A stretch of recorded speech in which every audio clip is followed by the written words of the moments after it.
Hello, and welcome to Ending Physician Overwhelm. I'm your host, Dr. Megan Mello. I'm a family and obesity medicine physician, as well as a certified life coach for physicians. In this podcast, we talk about how the learned habits of people-pleasing, perfectionism, and a lack of boundaries show up in our lives and how they contribute to burnout, exhaustion, and overwhelm. The healthcare system is broken, my friends, but let's not wait for it to be fixed in order to feel better.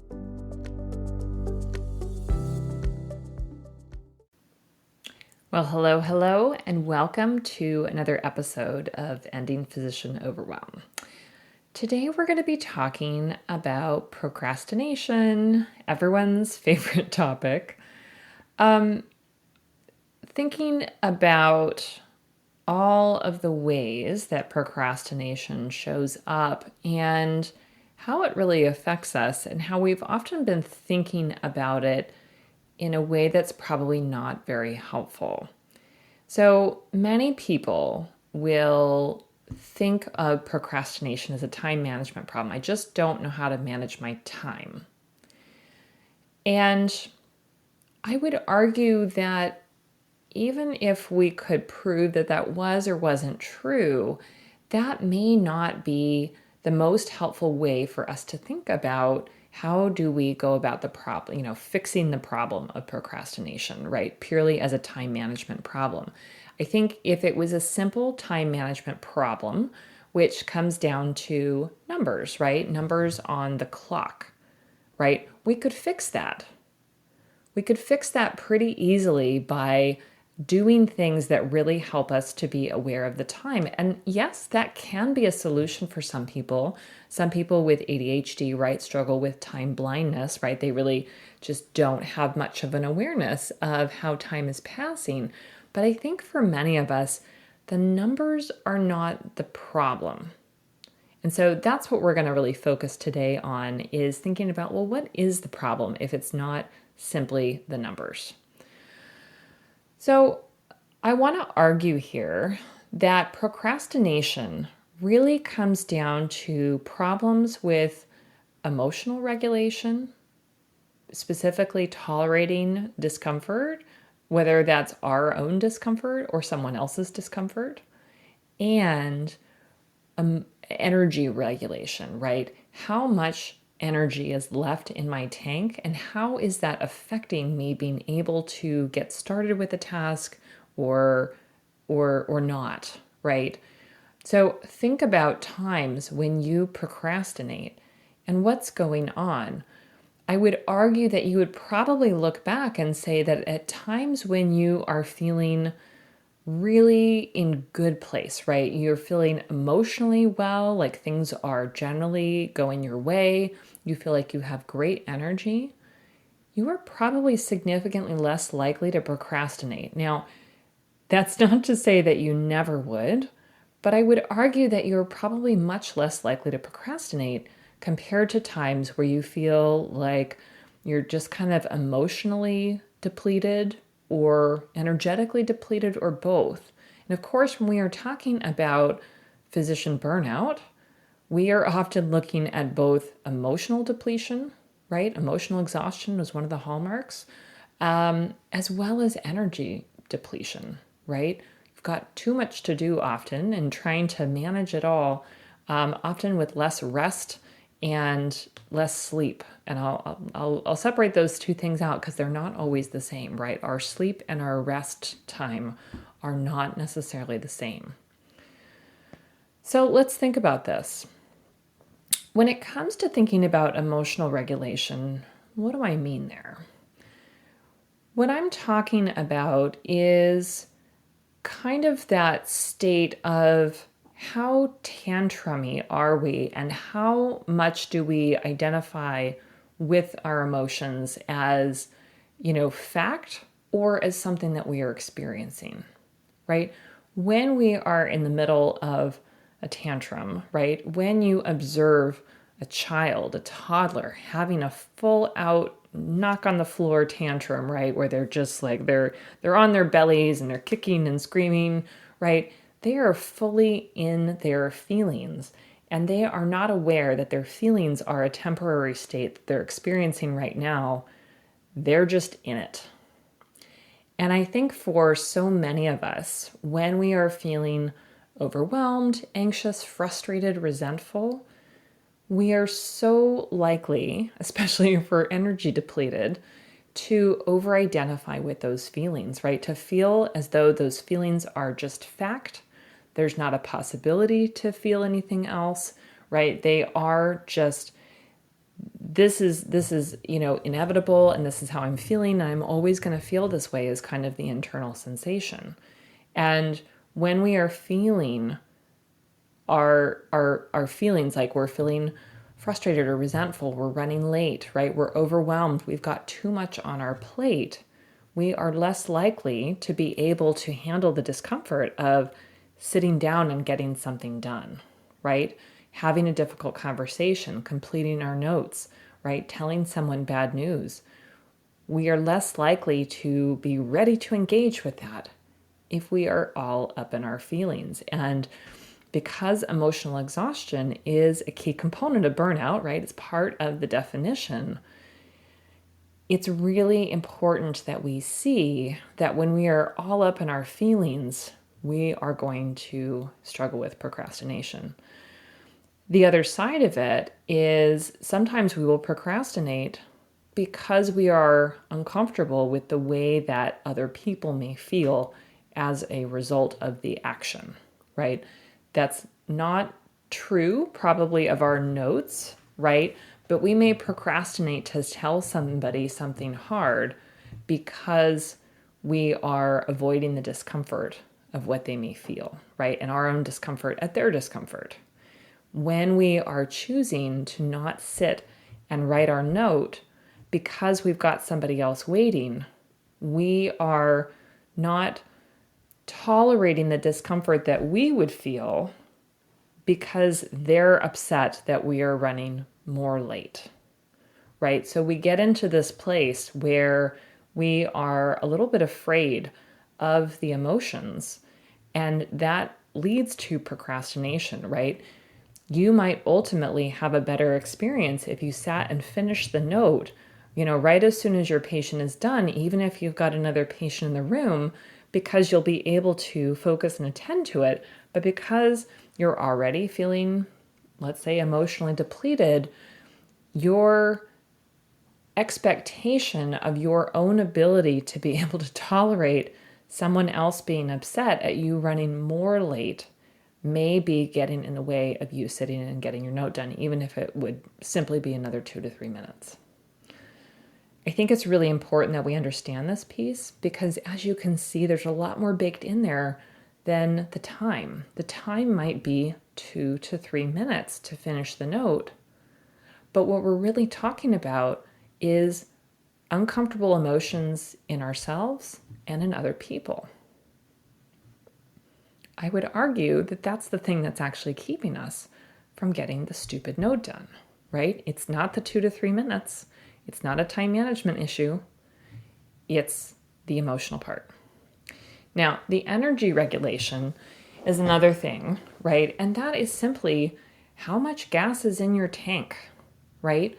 When you are feeling tired, when you are feeling emotionally run down, your energy level is low. And although our healthcare system would like to assume that physicians don't have energy levels other than full, right? Because that's where they think that we should magically stay.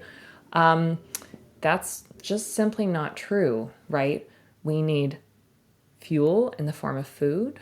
We need rest in the form of sleep and non-sleep, time to not be at work, not be operating, not be on call. We need that, right?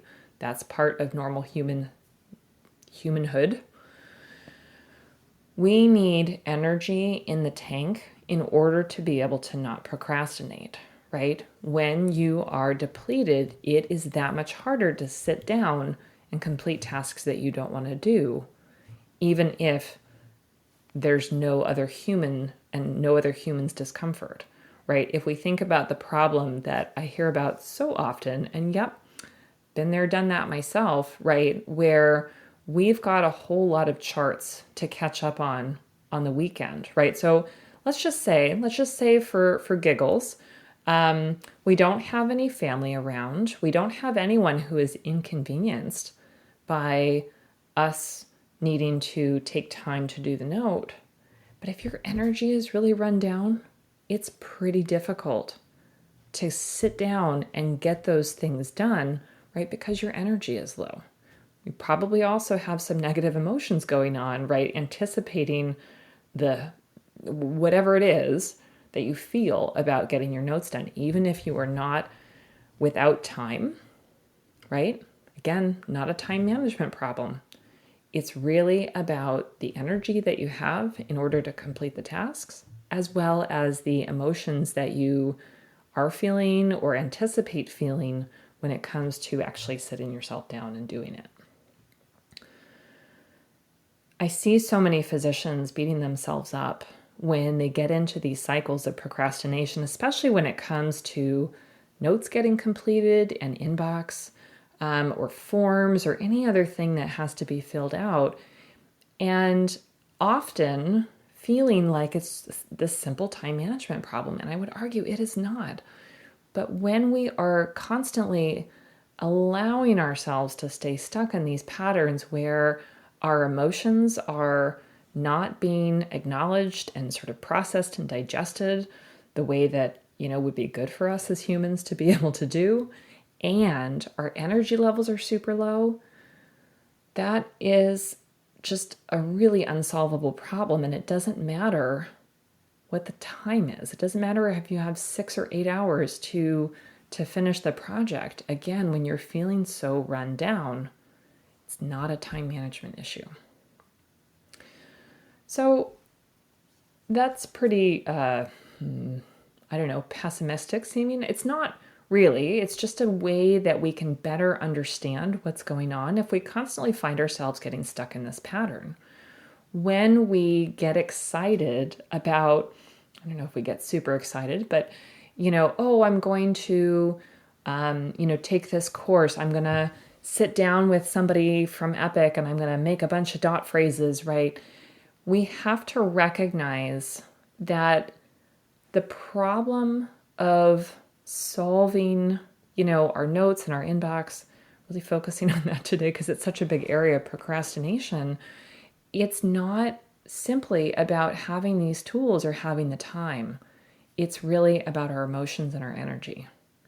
And I think it's very easy to miss that, right? Because on a superficial level, it seems like it's about time. So again, let's talk about how we can start to address this in a different way than thinking that I simply need to create the right dot phrase and then I'll be just fine.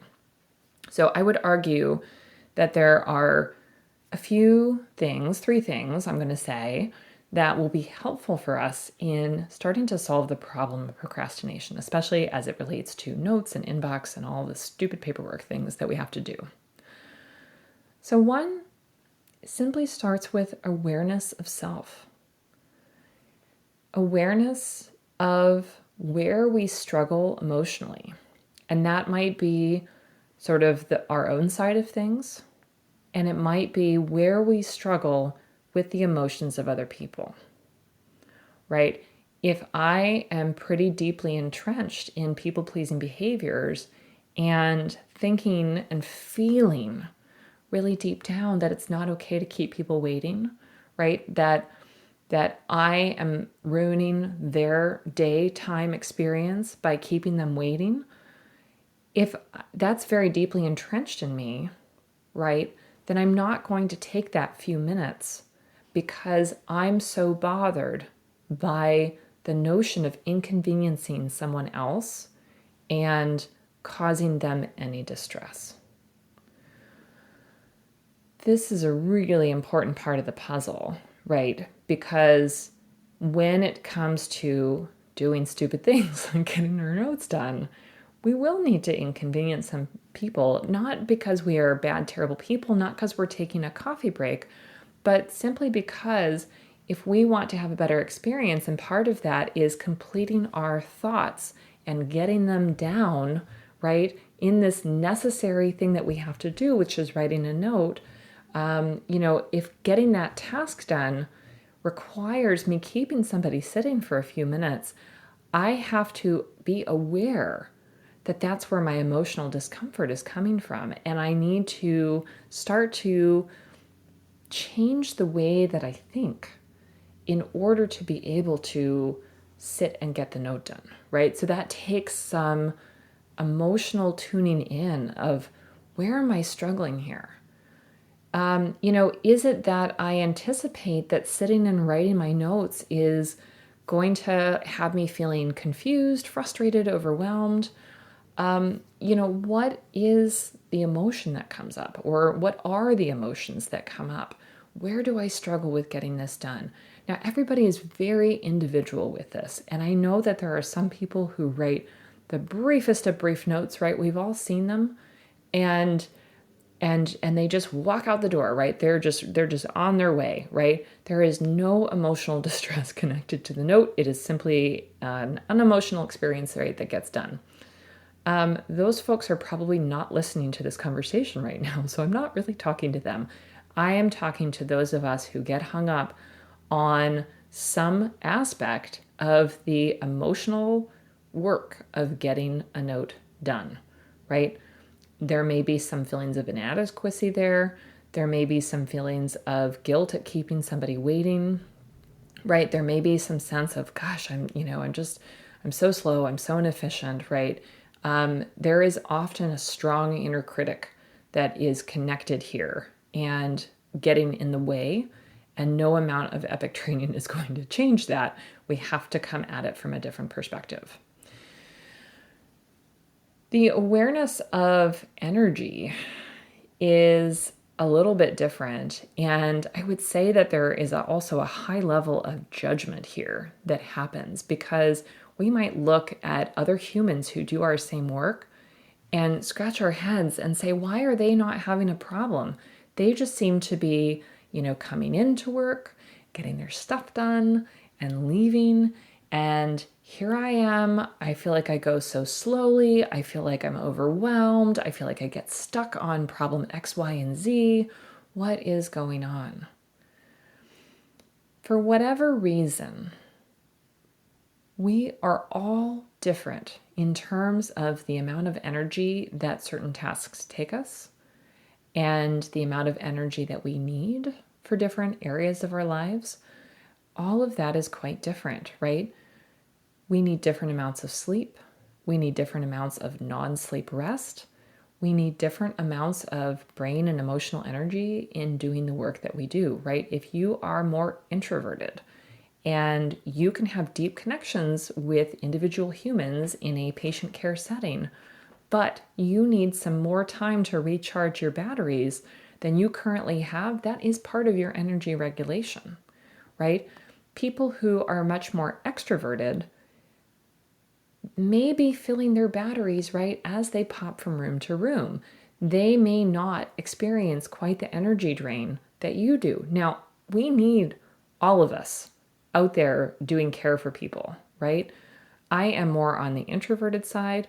I can definitely practice extroversion and be social, but I need time to recover. This is where having two of the chattiest children is really a struggle. That's a different story for a different day, though.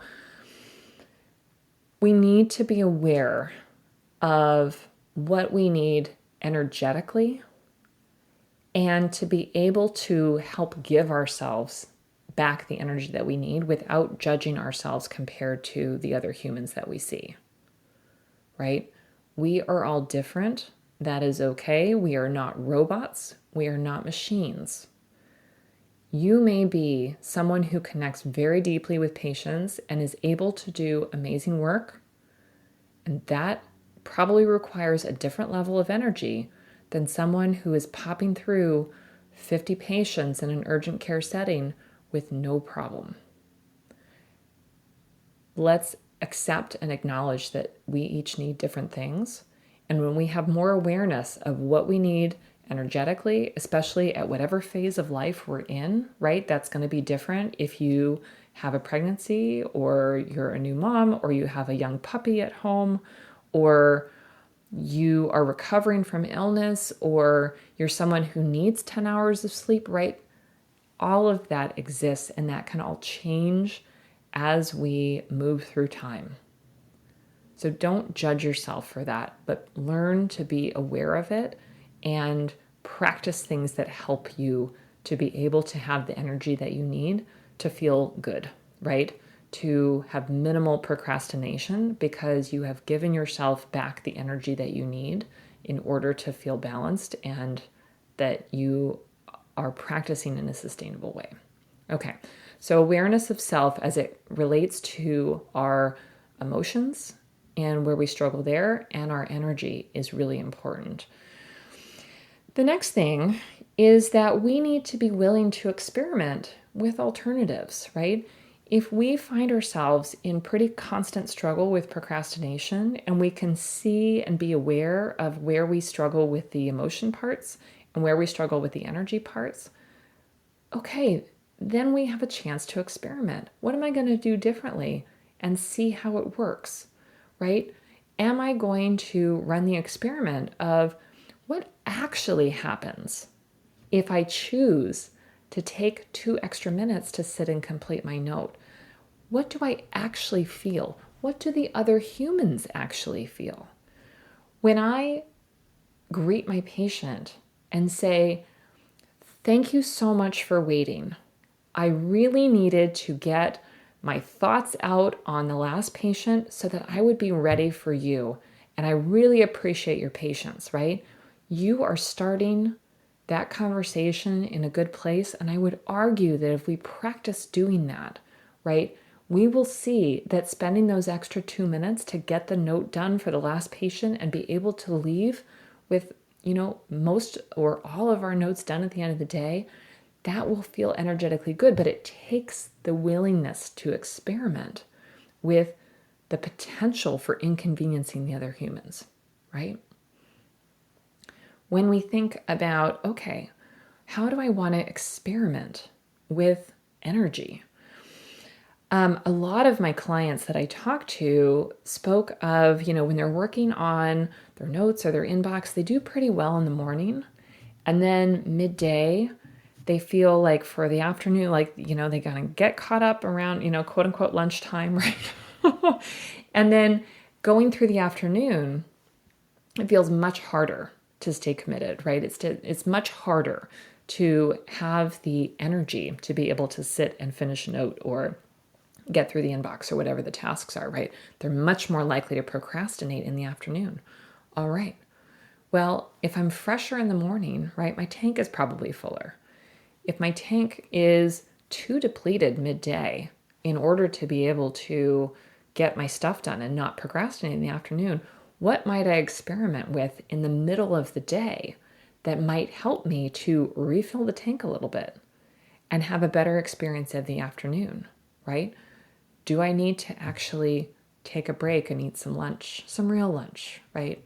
Not something from the vending machine, not a donut in the break room, but some real lunch, right? That has actual nutrients in it. Do I need to go for a walk or spend 5 minutes outside taking in some fresh air? One of my colleagues turns off the light in his exam room and sits and does a quiet meditation at lunchtime for about 10 minutes. Right? There are things that we can try doing in the middle of our day, if we're willing to experiment, that may give us a different outcome when we can recognize the energy component of it, right? Similarly, if we are finding that Mondays are easier than Thursdays, right? Do I need to do something intentionally differently with my energy through the week in order to be able to have a better experience at the end of the week, right? Play around with it. Be willing to experiment, but it takes some awareness of what's actually going on rather than simply relying on this as, it's just a time management problem and I just need a timer, a planner, a journal. I just need, some kind of tool. Probably not, my friends. Probably not. Okay. And then, now this one is a new practice for most of us, but I would argue that in order to stop procrastinating, right, it also requires us to choose to start celebrating our progress rather than focusing on where we are not. So, focusing on where we are not looks like, I can't believe you still ended the day with four notes left. Celebrating our progress, right, is recognizing, wow, all right, I usually only get 8 notes done by the end of the day out of 16. But today I did 12. I did 12 out of my 16 notes. That is such amazing progress. We as high achievers are really bad at this generally, at celebrating our progress. Now, ironically, I think many of us are pretty good about doing this in our patients, right? If your patient currently takes their medication 1 day a week on average, and you get them up to taking it 4 days a week, are you going to judge them for not doing it all 7 days? Or are you going to be like, wow, that's great work. I'm really impressed. What did you do to get there, right? We're going to come at it from a way different energy, probably than we would reflect on ourselves. Turns out, right, if you are all familiar with positive psychology, that when we notice our progress, right, when we celebrate our wins, our little successes along the way, we are so much more likely to continue the behavior than if we are beating ourselves up over it, right? If I recognize, wow, I did 12 of my 16 notes today, that's great. That's such amazing progress, right? I'm going to continue to challenge myself to make that same progress or to beat my score or to do something that feels good, right? I'm going to choose to see it as a win, as opposed to if I'm like, no, Pete, you can't do it. You can't do it. You didn't get them all done. Therefore, it's like a 0. It doesn't even matter, right? I'm probably not going to even bother to try the next day.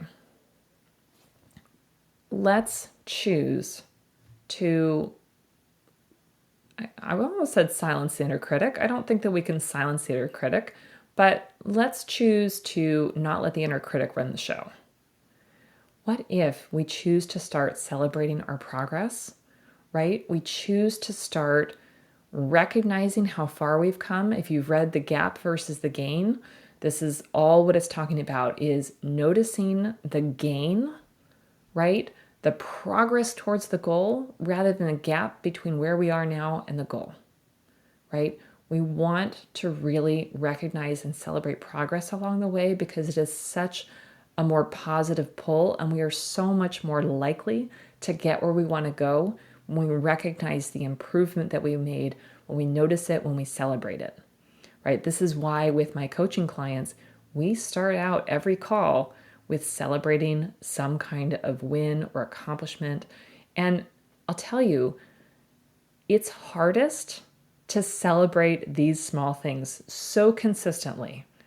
Someone will be like, I don't really feel like I did anything this week. And then they'll be like, well, I don't know, I did get all my notes done on Tuesday. That's great, right? That's an improvement. Part of the reason that I do that is that I'm challenging everyone every time that we meet to be able to recognize those small wins and start building that as a practice. Because people who have coached with me for a while know that I'm going to ask them that. And they start thinking, what are my wins this week before we get to the session? And that is an external accountability sort of validation sneak, right, that can really be powerful for people when they start working with a coach, right? Because often that internal accountability, when it comes to something as quote unquote silly as celebrating getting our notes done, you can see it'd be easy to dismiss that progress, but this is how we successfully make change, right? Is we have positive milestones to celebrate along the way. All right. So I hope that I have made the case that procrastination is not about time management and numbers as much as it is about emotional and energy regulation, right? We talked about how we can start to be aware of where we're struggling emotionally and energetically, where we can start to experiment with alternative options, right? And start to see what would work better than what we're currently doing, especially when it comes to stupid things like getting our notes done and getting through our inbox, and celebrating the progress that we make along the way. Because things like notes and inbox are not discrete projects with a beginning and an end, finding ways to regulate these things and to help manage them is so important, right? We need to see them as dynamic things that are always moving, right? When new patients come in, when you have a new schedule of patients, when you're starting your hospitalist week, right? And you've got patients assigned to you, we've got to recognize that the goal is not getting to zero, because that's just not how it works, right? We've got tasks to do, and tomorrow we're going to have other tasks to do, and tomorrow we're going to have other tasks to do, right? So just like laundry or dishes, if you live in a house and you wear clothes and you use dishes, you are constantly in a state of filling up and emptying the dishwasher or the laundry machines, right? And we don't get upset usually when we have made new dirty laundry. We have to see the tasks as different than something that is a one and done, just like our notes, just like our inbox. All right, my friends, I'm going to stop us there. Think about procrastination differently. Treat yourself with kindness, compassion, curiosity, and start to think for yourself, what is the struggle that I have? Where are the problems when it comes to working on notes and inbox? And how do I want to start doing things differently? How do I want to take care of myself differently so I don't get stuck in these same emotions or stuck, with depleted energy all the time? How do I want to start to address these problems? You will feel so much better when you are able to see this as something that you can fix, as something that you can work on, right? As something that you can make progress in. All right, until next week, take care.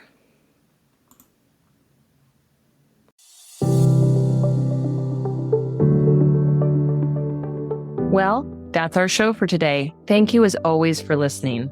To learn more about my coaching programs, head to www.healthierforgood.com. And if you love this podcast, please drop us a review on iTunes or support the show by clicking the link in the show notes. Until next time, take care.